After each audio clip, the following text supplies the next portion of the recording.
Hello and welcome to this whiteboard update on the treatment of chronic lymphocytic leukemia or CLL. I'm Dr. John Allan, an assistant professor of medicine in the Division of Hematology and Medical Oncology at Weill Cornell Medicine.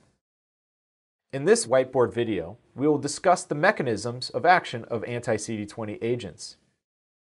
Anti-CD20 therapy has been a mainstay in the treatment of CLL for decades and remains an important therapeutic option for our patients.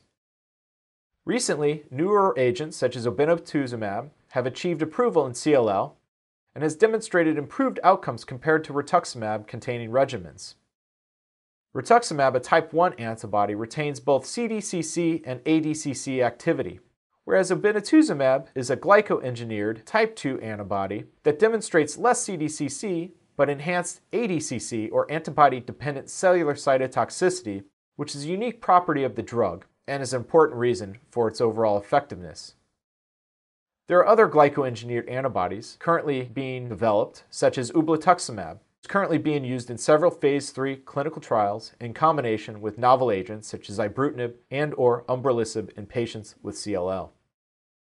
The mechanism of action of these anti-CD20 monoclonal antibodies can induce cell killing in several ways, as shown here. Activation of complement, resulting in complement-dependent cellular cytotoxicity. Recognition of opsonized tumor cells by Fc receptors expressed on immune effector cells, initiating antibody-dependent cellular cytotoxicity. Fc gamma receptor may serve as a cross-linking platform and thereby enhance antigen signaling within the tumor cells.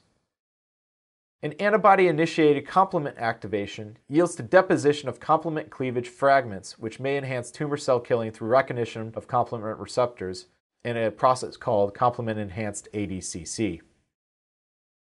In the next whiteboard video, we'll turn our attention to BCL2 inhibitors.